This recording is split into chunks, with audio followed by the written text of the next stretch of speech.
Hello friend, welcome my YouTube channel. তো guys, আজকে আমি নর্মাল একটা ছবিকে কিভাবে হাই কোয়ালিটি এডিট করবেন স্ন্যাপচ্যাট অ্যাপসের মাধ্যমে তা স্টেপ বাই স্টেপ আপনাদেরকে দেখাবো। আজকে ফটো এডিট একটু ভিন্ন ধরনের দেখাবো যেন আপনাদের সহজে বুঝতে সুবিধা হয়। তো গাইস, এই ধরনের এডিট স্ন্যাপচ্যাট অ্যাপসের মাধ্যমে আপনারা খুব সহজে করতে পারবেন। আপনাদের মধ্যে যারা এই ধরনের ফটো এডিট করতে চান তারা পুরো ভিডিওটি কন্টিনিউ করবেন, তাহলে আপনারা কিছু শিখতে পারবেন। অলরাইট, প্রথমে আপনাদের ফোন থেকে স্ন্যাপচ্যাট অ্যাপটা ওপেন করে নেবেন। সো আমি অ্যাপটা ওপেন করে নিচ্ছি। অলরাইট, অ্যাপটা ওপেন করার পর এখান থেকে আপনারা প্লাস বাটন পেয়ে যাবেন। প্লাস বাটনে ক্লিক করবেন, দেন আপনাদের গ্যালারি ওপেন হয়ে যাবে। সো ওপেন হওয়ার পর এখান থেকে আপনার যে ছবিটি এডিট করতে চান ওই ছবিটা সিলেক্ট করে নেবেন। তো গাইস, আমি কাঙ্ক্ষিত ছবিটি সিলেক্ট করে নিচ্ছি। অলরাইট, ছবিটি সিলেক্ট করার পর এখান থেকে আপনারা নিচে পেয়ে যাবেন টুল অপশনে ক্লিক করবেন। অলরাইট, টুল অপশনে ক্লিক করার পর এখানে আপনারা অনেকগুলো অপশন দেখতে পাবেন। তো গাইস, এখান থেকে আপনারা ব্রাশ আইকনে ক্লিক করে দিবেন। তো ব্রাশ আইকনে ক্লিক করার পর এখান থেকে আপনারা 2 নম্বরে এক্সপোজার একটা অপশন পেয়ে যাবেন। এক্সপোজারের মধ্যে টাচ করবেন। তো গাইস, আমি এখান থেকে এক্সপোর্টটাকে 0.7 রেখে দিচ্ছি। দেন এখান থেকে আমার ফেস এবং স্ক্রিনের মধ্যে ব্রাশটা করে নিচ্ছি, তাহলে আমাদের ফেস এবং স্ক্রিন আগের তুলনায় অনেকটা ফর্সা হয়ে যাবে। তো গাইস, আমি ব্রাশটা করে নিচ্ছি আরামসে।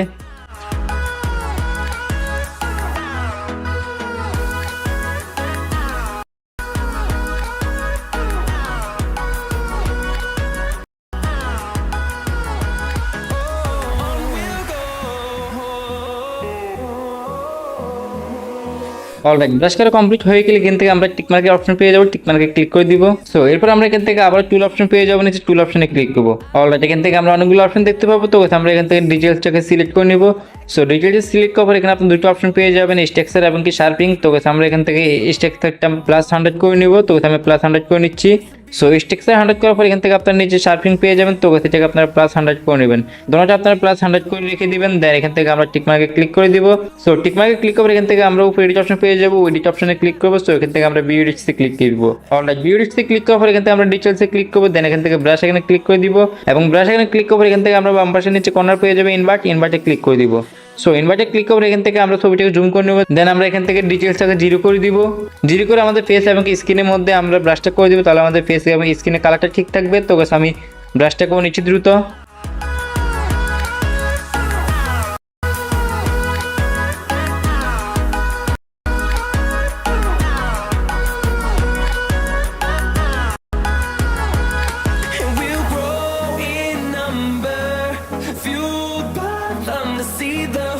অলরাইট বন্ধুরা, ব্রাশ করে কমপ্লিট হয়ে গেলে এখান থেকে আমরা টিকমার্কে ক্লিক করে দিব।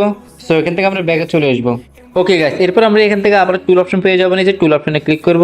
সো গাইস, এখান থেকে আমরা অনেকগুলো অপশন দেখতে পাবো। তো এখান থেকে আমরা বিন ট্যাগ একটা অপশন পেয়ে যাবো, বিন ট্যাগে ক্লিক করে দিব।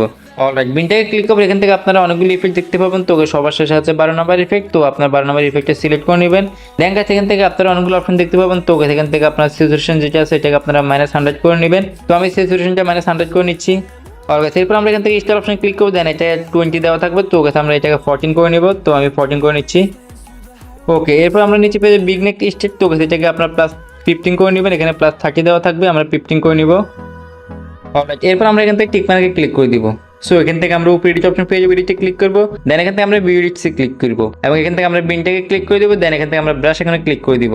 অলরাইট, এরপর আমরা এখান থেকে ইনভার্ট অপশন পেয়ে যাবো নিচে বাম পাশে কর্নারে। তো আমরা ইনভার্টে ক্লিক করে দিব। সো ইনভার্টে ক্লিক করার পর এখান থেকে আমরা বিনটেকটাকে 0 করে নেব। 0 করার পর আমাদের ফেস এবং স্ক্রিনের মধ্যে ব্রাশটা অ্যাপ্লাই করে দিব, তাহলে আমাদের ফেস এবং স্ক্রিনের কালারটা ঠিক থাকবে। তো আমি ফেস এবং স্ক্রিনের মধ্যে ব্রাশটা করে নিচ্ছি আরামসে। The storms we chase are leading us, and love is all we'll ever trust. Yeah, no, I don't wanna waste what's left, and on we'll go. So বন্ধুরা, এরপর আমরা এখান থেকে টিকমার্কে ক্লিক করে দিব। দেন গাইস, এখান থেকে আমরা ব্যাকে চলে আসবো। সো বন্ধুরা, ব্যাকে আসার পর এখান থেকে আমরা আবার টুল অপশন পেয়ে যাবো, নিচে টুল অপশনে ক্লিক করবো। সো এখান থেকে আমরা নিচে চলে যাবো ডাবল এক্সপোজারে। এখানে ডাবল এক্সপোজার একটা অপশন দেখতে পাবেন। তো আপনারা এখানে টাচ করে দিবেন। দেন গাইস, এখান থেকে আমরা অনেকগুলো অপশন দেখতে পাবো। তো আমরা এখান থেকে প্লাস বাটনটা ক্লিক করে নিব। সো প্লাস বাটনে ক্লিক করে এখান থেকে আপনার গ্যালারি শো করবে। তো গাইস, গ্যালারি থেকে আপনারা একটা পিঙ্ক কালার পিএনজি অ্যাড করে নেবেন। তো গাইস, এই ব্যাকগ্রাউন্ডটা আমার ডেসক্রিপশন বক্সে দেওয়া আছে, আপনারা চেক করে ডাউনলোড করে নেবেন। তো গাইস, আমি ব্যাকগ্রাউন্ডটা সিলেক্ট করে নিচ্ছি। অলরাইট, ব্যাকগ্রাউন্ডটা সিলেক্ট করার পর এখান থেকে আমরা স্টাইল অপশন পেয়ে যাবো, মধ্যখানে স্টাইলে ক্লিক করবো। সো এখান থেকে আমরা ওভারলি অপশনে ক্লিক করে দিব। অলরাইট, এরপর আমরা এখান থেকে টিকমার্কে ক্লিক করে দিব। সো এরপর আমরা এখান থেকে উপরে এডিট অপশন পেয়ে যাবো, এডিটে ক্লিক করবো। দেন গাইস, এখানে আমরা ভিউ এডিটসে ক্লিক করবো। ওকে, এরপর আমরা এখানে ডাবল এক্সপোজার পেয়ে যাবো, ডাবল এক্সপোজার ক্লিক করবো। দেন গাইস, এখান থেকে আমরা ব্রাশ এখানে ক্লিক করে দিব। সো এখান থেকে আমরা আমাদের ছবিটা জুম করে নেব। দেন গাইস, এখান থেকে আমরা ডাবল এক্সপোজার 25 করে নেব। সো এখানে আমাদের ঠোঁটের উপর ব্রাশটা করে দেবো, তাহলে আমাদের ঠোঁটের কালারটা চেঞ্জ হয়ে যাবে, পিঙ্ক কালার চলে আসবে। তো গাইস, আমি ঠোঁটের উপর ব্রাশটা করে নিচ্ছি। অলরাইট বন্ধুরা, তারপর আমরা এখান থেকে টিক মার্কে ক্লিক করে দিব। সো এখান থেকে আমরা ব্যাকে চলে আসবো। দেন এখান থেকে আমরা আবার টুল অপশন পেয়ে যাবো, টুল অপশনে ক্লিক করবো। সো এখান থেকে আমরা ডাবল এক্সপোজার ক্লিক করবো আবারও। সো ডাবল এক্সপোজার ক্লিক করে কিন্তু আমরা প্লাস বাটন ক্লিক করে দিব। দেন এখান থেকে আপনার গ্যালারি ওপেন হয়ে যাবে। তো এখান থেকে একটা লাইক পিএনজি আপনাকে অ্যাড করে নিতে হবে। আমার ভিডিও সকল ম্যাটেরিয়াল কিন্তু আপনারা ডিসক্রিপশন বক্সে পেয়ে যাবে, আপনার সেখান থেকে ডাউনলোড করে এগুলো অ্যাড করে নেবেন। তো আমি লাইক পিএনজিটি অ্যাড করে নিচ্ছি। অলরাইট, লাইক পিএনজিটি অ্যাড করার পর এটাকে আপনারা ছোটো করে নেবেন প্রথমে। দেন ছোটো করার পর আপনার পজিশনের মতো বসিয়ে দিবেন। তো আমি ছোটো করে এই পাশটা রেখে দিচ্ছি এভাবে। তো আমি ছোটো করে ঠিক এই পাশটা রেখে দিচ্ছি এভাবে। ওকে, এখানে রাখার পর আমরা এখান থেকে স্টাইল অপশন পেয়ে যাবো, স্টাইলে ক্লিক করবো। সো এখান থেকে আমরা অনেকগুলো অপশন দেখতে পাবো। তো এখান থেকে আমরা লাইটিং অপশন পেয়ে যাবো, লাইটিংয়ে ক্লিক করে দিব। অলরাইট, লাইটিংয়ে ক্লিক করবো, এখান থেকে আমরা টিক মার্কে ক্লিক করে দিব। সো এখান থেকে আমরা নিচে পেয়ে যাবো টুল অপশন, আবার টুল অপশনে ক্লিক করবো। দেন এখান থেকে আমরা ডাবল এক্সপোজার ক্লিক করবো আবারও। তো প্লাস বাটনে ক্লিক করে আমাদের গ্যালারি ওপেন হয়ে যাবে। তো এখান থেকে আমরা একটা সান পিএনজি অ্যাড করে নেবো। তো আমি পিএনজি অ্যাড করে নিচ্ছি। অলরাইট, পিএনজি অ্যাড করার পর এখান থেকে আপনি পিএনজিটা ছোটো করে নেবেন প্রথমে। তো আমি টু ফিঙ্গার ইউজ করে ছোটো করে নিচ্ছি। সো ছোটো করার পর এটা আমরা লাইটের পাশে রেখে দিব, বা লাইট যে জায়গা আছে ওই জায়গার মধ্যে আমরা অ্যাডজাস্ট করে বসিয়ে দিব। দেন এখানে বসার পর আমরা এখান থেকে স্টাইল অপশন পেয়ে যাবো, স্টাইলে ক্লিক করে দিব। অলরাইট, স্টাইলে ক্লিক করার এখানে আপনার অনেকগুলো অপশন দেখতে পাবো। তো আমরা এখান থেকে অ্যাড অপশনে ক্লিক করে দিব। সো অ্যাড অপশনে ক্লিক করে দেখতে পাচ্ছেন আমাদের ব্রাইটনেসটা আগের তুলনায় অনেক বেড়ে গেছে। তো আমরা এইভাবে রেখে দিব। তাহলে আপনি একটু মডিফাই করতে পারেন এটাকে। তো আমি একটু মডিফাই করে সুন্দরভাবে বসিয়ে দিচ্ছি যেন অ্যাডজাস্ট দেখা যায়। তো আমি এইভাবে রেখে দিচ্ছি। সো এরপর আমরা এখান থেকে টিক মার্কে ক্লিক করে দিব। অলরেডি বন্ধুরা, আমাদের ছবি এডিট করা কমপ্লিট। তো দেখতে পাচ্ছেন ছবিটি খুবই সুন্দর এবং অনেকটা রিয়েলিস্টিক মনে হচ্ছে। তো আমরা যদি এটার আগের ছবির দিকে ফিরে যাই, তো দেখতে পাচ্ছেন যে এটা হচ্ছে আগের ছবি আর এটা হচ্ছে এডিট করা পরের ছবি, দুটোর মধ্যে রাত দিন পার্থক্য চলে এসেছে। তো আপনারা কিন্তু এইভাবে আমি যে প্রসেস দেখালাম এই প্রসেসের মাধ্যমে খুব সহজে নর্মাল একটা ছবি কিরকম এডিট করতে পারেন।